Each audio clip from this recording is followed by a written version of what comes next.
पिछली कड़ी में हमने चर्चा की थी कि फिरोज तुगलक को मुल्ला मौलवियों की कृपा से दिल्ली के सुल्तान का तख्त प्राप्त हुआ था।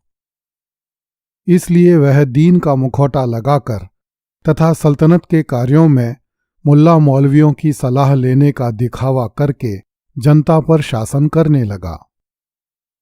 मुल्ला मौलवियों ने सुल्तान फिरोज को बताया कि उसके पूर्ववर्ती सुल्तान मोहम्मद बिन तुगलक ने जनता पर इतने अत्याचार किए थे कि खुदा कभी भी पूर्ववर्ती सुल्तान को माफ नहीं करेगा। फिरोज तुगलक को मोहम्मद बिन तुगलक के प्रति बड़ी श्रद्धा थी। इसलिए फिरोज ने मोहम्मद बिन तुगलक के पापों का प्रायश्चित करने का निश्चय किया।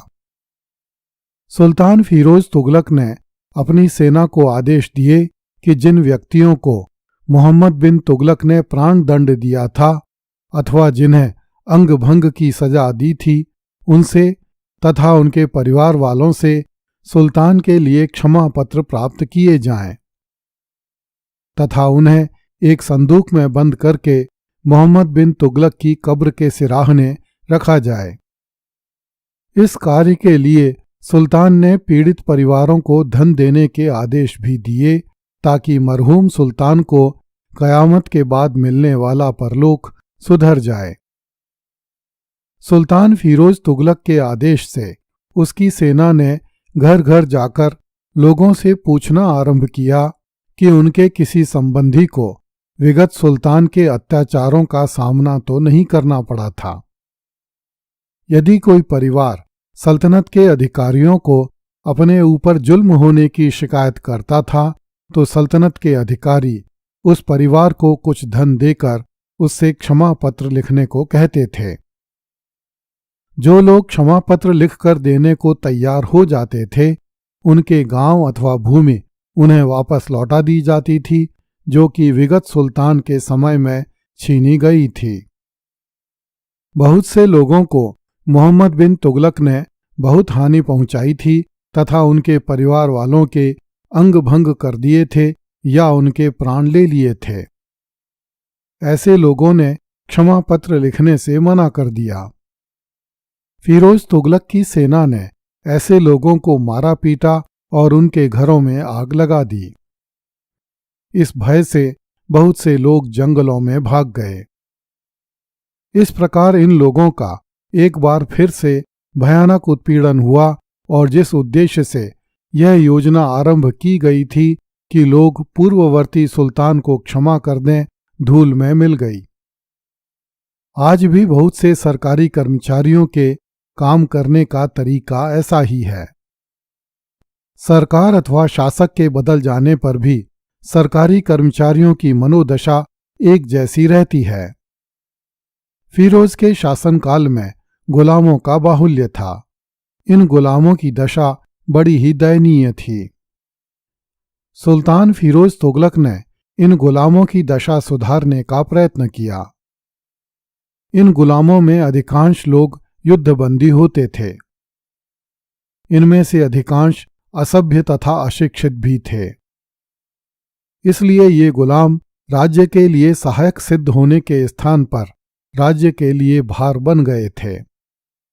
फिरोज तुगलक ने इन गुलामों के लिए एक अलग विभाग खोला और उसका नाम दीवाने बंदगान रखा।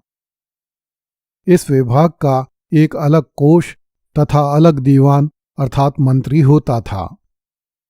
सुल्तान फिरोज तुगलक ने 40,000 गुलामों को सरकार की सेवा में रखा और उन्हें योग्यतानुसार विभिन्न विभागों में एवं विभिन्न कार्यों में नियुक्त कर दिया। कुछ गुलामों की शिक्षा की व्यवस्था की गई और कुछ गुलामों को सुल्तान के अंगरक्षकों में भर्ती कर लिया गया। शेष 1,60,000 गुलाम सल्तनत के विभिन्न भागों में भेज दिए गए और प्रांतीय गवर्नरों तथा अधिकारियों के संरक्षण में रखे गए। यद्यपि सुल्तान फिरोज तुगलक स्वयं बहुत बड़ा विद्वान नहीं था, परंतु वह इस्लामिक शिक्षा तथा साहित्य का पोषक था। उसने जनता को इस्लामिक शिक्षा देने के लिए बहुत से मदरसे तथा मकतब खुलवाए। इन संस्थाओं को राज्य से सहायता मिलती थी। इनमें पढ़ने वाले विद्यार्थियों को छात्रवृत्तियां तथा अध्यापकों को पेंशनें दी जाती थीं। मकतबों को राज्य की ओर से भूमि मिलती थी। सुल्तान फिरोज तुगलक ने इस्लामिक साहित्य सृजन को संरक्षण तथा सहायता प्रदान की। उस काल के सुप्रसिद्ध लेखक जियाउद्दीन बर्नी ने अपनी पुस्तक तारीख़-ए-फिरोज शाही की रचना फिरोज तुगलक के शासनकाल के प्रारंभिक भाग में की थी। इस्लामिक दर्शन पर इस काल में कई ग्रंथ लिखे गए। शम्से सिराज अफीफ ने अपनी इतिहास की पुस्तक इसी काल में लिखी थी। फिरोज तुगलक ने कुछ संस्कृत ग्रंथों का फारसी में अनुवाद करवाया। इनमें से अधिकांश ग्रंथ नगरकोट के मंदिर से प्राप्त किए गए थे। मौलाना जलालुद्दीन रूमी इस काल का बड़ा इस्लामिक चिंतक एवं तत्ववेत्ता था। फिरोज तुगलक के शासनकाल में सार्वजनिक सेवा के भी कुछ कार्य किए गए। सुल्तान फिरोज तुगलक ने ईस्वी 1350 में दिल्ली के निकट फिरोजाबाद नामक नगर स्थापित किया तथा वहां पर अंबाला और मेरठ जिलों से 2 अशोक स्तंभ लाकर लगवाए। फिरोज तुगलक ने जौनपुर, फतेहाबाद तथा हिसार नामक नगरों का भी निर्माण किया।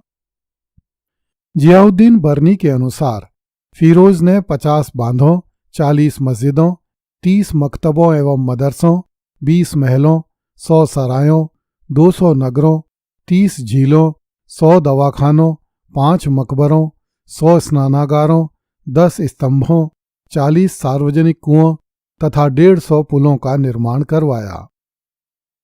फिरोज तुगलक को उपवन लगाने का भी बड़ा शौक था। उसने दिल्ली के निकट 1200 बाग लगवाए।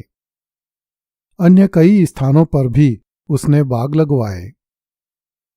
फिरोज तुगलक ने अलाउद्दीन खिलजी द्वारा बनवाए गए 30 बागों का जीर्णोद्धार भी करवाया।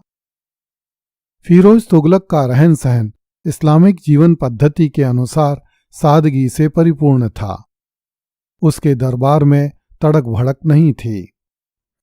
ईद तथा शबे रात पर अमीर लोग सज धज कर दरबार में आते थे और उनका बड़ा सम्मान होता था।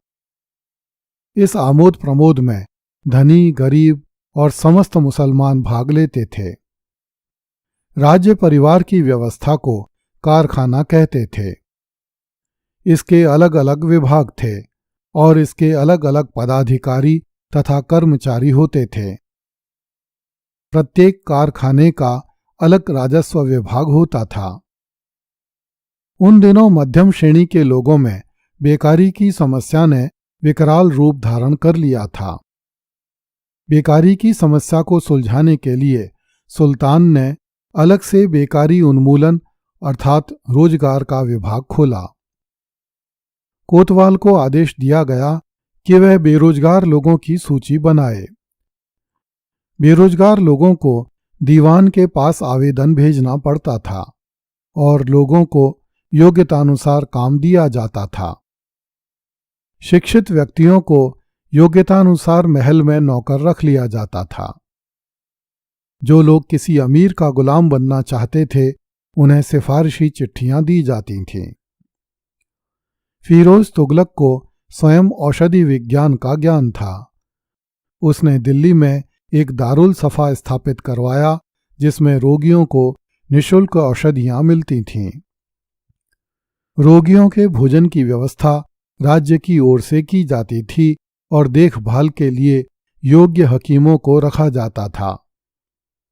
मुस्लिम फकीरों तथा सुल्तानों की कब्रों के दर्शन के लिए जाने वाले यात्रियों को राज्य की ओर से दान दिया जाता था। अगली कड़ी में देखिए, मुस्लिम स्त्रियों का करुण क्रंदन नहीं सुन सकता था फिरोज तुगलक। कृपया इस चैनल को लाइक, सब्सक्राइब एवं शेयर करें। धन्यवाद।